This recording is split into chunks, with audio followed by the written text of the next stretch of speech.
Good morning everybody. ఈరోజు మీకు చెప్పబోయే టాపిక్ ఎలక్ట్రాన్ రవాణా.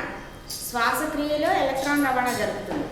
కిరణజన్య సమయక్రియలో కూడా ఫోటో సిస్టమ్ 1 ఫోటో సిస్టమ్ 2 చెప్పాను కదా, అప్పుడు మీకు ఎలక్ట్రాన్ రవాణా జరుగుతుంది.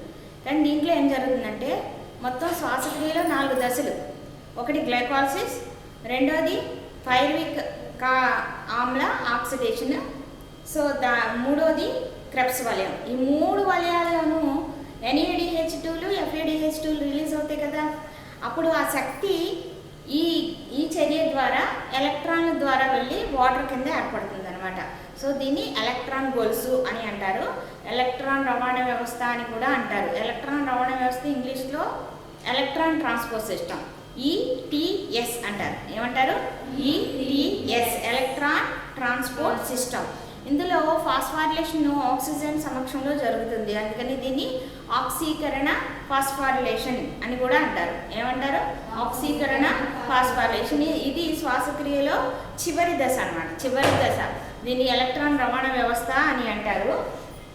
సో దీనిలో మొత్తం ఎలక్ట్రాన్లు వాహకాల ద్వారా ప్రయాణిస్తూ ఉంటాయి. ఆ వాహకాలు ఏమేంటి? దీనిలో మొత్తం 5 సిస్టమ్స్ ఉంటాయి. 1, 2, 3, 4, 5 రాశాను కదా, వాటిని సంక్లిష్టాలు అని అంటారు. వాటిని ఏమంటారు? సంక్లిష్టాలు అని అంటారు. సంక్లిష్టం 1, సంక్లిష్టం 2, సంక్లిష్టం 3, సంక్లిష్టం 4, సంక్లిష్టం 5. ఇవి ఒక అణుఘట వ్యవస్థలు అన్నమాట. ఒక్కొక్క వ్యవస్థలను ఒక్కొక్క ఎంజైమ్ ఉంటుంది. ఆ ఎంజైమ్ మధ్యలో కొన్ని ఎలక్ట్రాన్ వాహకాలు ఉంటాయి. వాటి ద్వారా ఎలక్ట్రాన్లు ప్రయాణించి చివరిగా ATP ఏర్పడడానికి తోడ్పడతాయి. సో ఈ వ్యవస్థను ఏమంటారు? ఎలక్ట్రాన్ రవాణా వ్యవస్థ అని అంటారు. సో దీంట్లో సంక్లిష్టం 1 ఇక్కడ పైన రాసాను చూడండి. సంక్లిష్టం 1 కింద సంక్లిష్టం 2, మళ్ళీ సంక్లిష్టం 3, సంక్లిష్టం 4, సంక్లిష్టం 5 అని రాసాం కదా. సో ఫస్ట్ ఒక్కొక్క దాంట్లో ఏముంటాయో చెప్తాను, ఎక్కడి నుంచి ఎక్కడికి వెళ్తారో తెలుస్తుంది మీకు. సో దీనిలో ఇదొక పొర, ఇదొక పొర, ఇదొక పొర, 3 పొరలు. ఇక్కడ మైటోకాండ్రియా మాత్రిక అని రాశాను. అంటే మైటోకాండ్రియా బొమ్మ గుర్తు తెచ్చుకుంటే ఒక మైటోకాండ్రియా ఇలా ఉంటుంది కదా. దీనిలో మైటోకాండ్రియాలో ఈ లోపల క్రిస్టే ఉంటాయి కదా, ఇలాగా క్రిస్టే ఉంటాయి. ఈ మధ్యలో ఉన్న లిక్విడ్ ఏమంటాం? మాత్రిక అంటాం. అంటే ఇది మైటోకాండ్రియా మాత్రిక. ఇది లోపలి త్వచం. ఇక్కడ 2 పొరలు ఉంటాయి కదా. ఈ మైటోకాండ్రియా చుట్టూ 2 పొరలు త్వచం కదా. ఇది బయట పొర, ఇది లోపలి పొర. ఈ మధ్యలో ఇక్కడ లోపలి పొర ఉంది కదా, లోపలి త్వచం. ఇది లోపలి త్వచం అనమాట. ఇది లోపలి త్వచ వ్యవస్థ. అంటే ఈ రెండింటికి మధ్యలో స్పేస్ ఉంది కదా, పెరిమైటోకాండ్రియల్ స్పేస్ అని అంటాం కదా, అదేమో ఈ పొర. సో ఈ బయట పొరలోను, ఈ లోపలి త్వచంలోను, ఈ లోపల మాత్రికలోను జరుగుతుంది ఈ ఎలక్ట్రాన్ రవాణా. సో అందుకని 3 పొరలు అనమాట ఇవన్నీ. సో దీంట్లో మొట్టమొదట మనకి ఆల్రెడీ పైరువిక్ ఆమ్లము అలాగే వాటి యొక్క కార్బాక్సిలేషన్లో FADH2లు NADH2 అణువులు ఏర్పడతాయి. క్రెబ్స్ వలయంలో ఏర్పడతాయి, అలాగే గ్లైకోలిసిస్లో కూడా ఏర్పడతాయి. సో ఇప్పుడు ఫస్ట్ సంక్లిష్టం ఏంటి? ఈ ఫస్ట్ సంక్లిష్టంలో FMN అని ఉంటుంది. FMN అంటే ఫ్లెవిన్ మోనోన్యూక్లియోటైడ్. ఫ్లెవిన్ మోనోన్యూక్లియోటైడ్. FAD అంటే ఫ్లెవిన్ ఎడినైన్ డైన్యూక్లియోటైడ్. FAD ఇది FMN అంతే. ఈ FMN అనేది మొట్టమొదటి సంక్లిష్టం 1. ఒక సంక్లిష్టం 1లో FMN అనే ప్రాసెటిక్ సముదాయం ఉంది. ఇది ఒక ఎంజైమ్. ఇప్పుడు NADH2 నుంచి రిలీజ్ అయిన ఎలక్ట్రాన్లు FMN తీసుకుని యూబిక్వినాన్కి పంపిస్తుంది. అది ఫస్ట్ స్టెప్. సో ఇక్కడ సంక్లిష్టం NADH2 NAD కింద ఏర్పడింది. సో ఇక్కడ ఆక్సీకరణం చెందింది అనమాట. NADH2 NAD కింద ఏర్పడింది. రివర్స్ NADH2 కింద అంటే క్షయకరణం అని చెప్తాం కదా. ఇక్కడ NADH2 నుండి NAD ఏర్పడింది. ఇక్కడ విడుదలైన ప్రోటాన్లు ఇలా బయటికి విడుదలవుతాయి అన్నమాట. అవి 4 ప్రోటాన్లు, ఒక్కొక్క దాని నుంచి 4 ప్రోటాన్లు రిలీజ్ అవుతాయి. NAD నుంచి 4, FADH2 అయితే 2 ప్రోటాన్లు. సో ఇక్కడ 4 ప్రోటాన్లు పెరిమైటోకాండ్రియల్ స్పేస్లోకి విడుదలైనట్లు ఇక్కడ బొమ్మ ఉంది చూడండి. సో ఇక్కడ విడుదలవుతుంది. సో మొట్టమొదటి ఎలక్ట్రాన్లు ఎక్కడి నుంచి ప్రయాణిస్తాయి? ఇక్కడ నుంచి ఇలా FMNకి వచ్చి FMN నుంచి UQ పంపిస్తుంది. ఇక్కడ ఏంటంటే UQ అంటే యూబిక్వినోన్. దాని పేరేంటి? యూబిక్వినోన్ పూల్ వలయం అన్నమాట. యూబిక్వినాన్ వలయం. ఇది లిపిడ్లో కరిగే ఒక ప్రోటీన్. ఇది లిపిడ్లో కరిగే ఒక ప్రోటీన్. ఇది UQ plus UQ plus UQH2 gives rise to UQ. అంటే ఏంటంటే ఇది సెమీ క్వినాల్ గివ్స్ రైస్ టు యూక్వినాల్ కింద ఏర్పడుతుంది, క్వినాల్ కింద ఏర్పడిపోతుంది అనమాట. UB సెమీ క్వినోన్ అంటాము, అది UB సెమీ క్వినాల్ కింద ఏర్పడుతుంది అనమాట. అదొక పూల్. సో ఇక్కడ ఎలక్ట్రాన్లు మొట్టమొదటి నుంచి FMN తీసుకొని FMNని UQ పూల్కి పంపిస్తుంది, అంటే క్వినాల్ పూల్కి పంపిస్తుంది.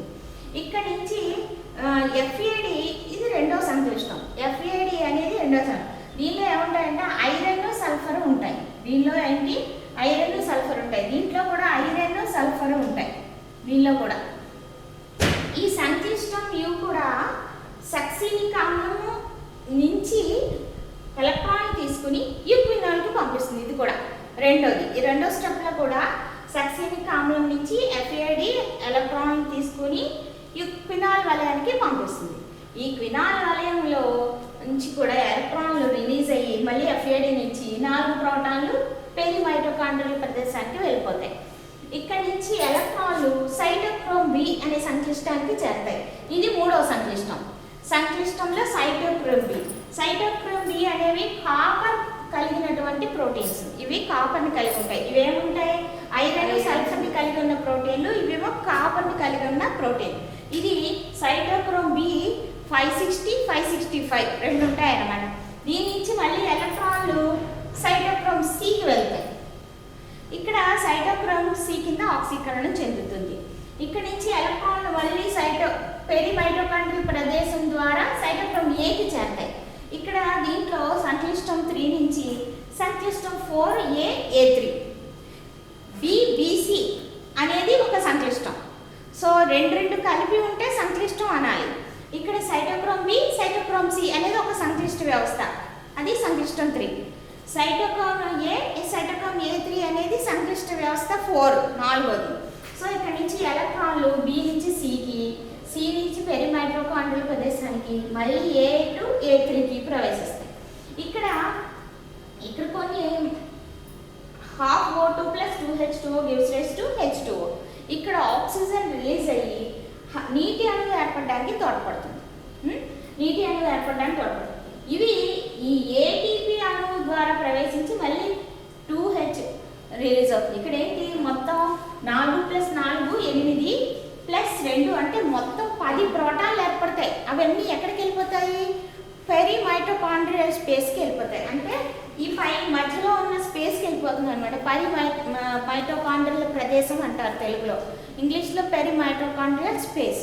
ఆ స్పేస్లోకి వెళ్ళిపోతే ఏమవుతుంది ప్రోటీన్లు మొత్తం ప్రోటాన్లన్నీ ఇక్కడికి వెళ్ళిపోయినాయి, అంటే గాఢత ఇక్కడ ఎక్కువ అయిపోతుంది కాన్సన్ట్రేషన్.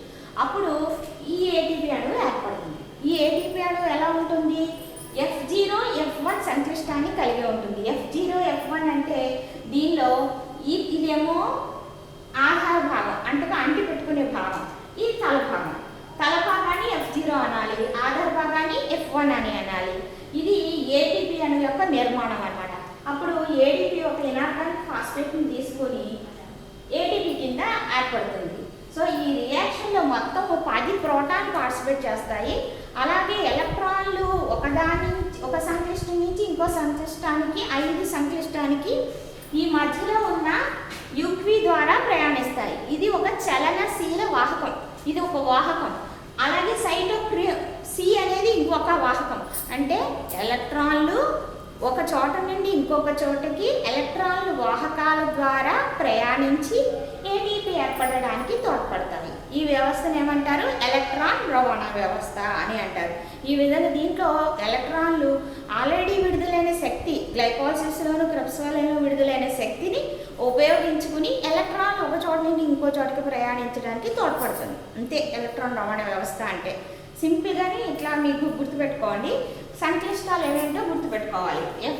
FMN అనేది ఫస్ట్ సంక్లిష్టం, FAD అనేది రెండో సంక్లిష్టం, సైటోక్రోమ్ B సైటోక్రోమ్ C అనేది మూడో సంక్లిష్టం, సైటోక్రోమ్ A సైటోక్రోమ్ AT అనేది నాలుగో సంక్లిష్టం, ATP సింథటేజ్ అనేది ఐదో సంక్లిష్టం. సో దీంట్లో ఉపయోగపడే ఎంజైమ్స్ NADH యూబిక్వినాన్ ఆక్సిడో రిడక్టేజ్. ఫస్ట్ రియాక్షన్లో ఉపయోగపడే ఎంజైమ్ పేరు అది.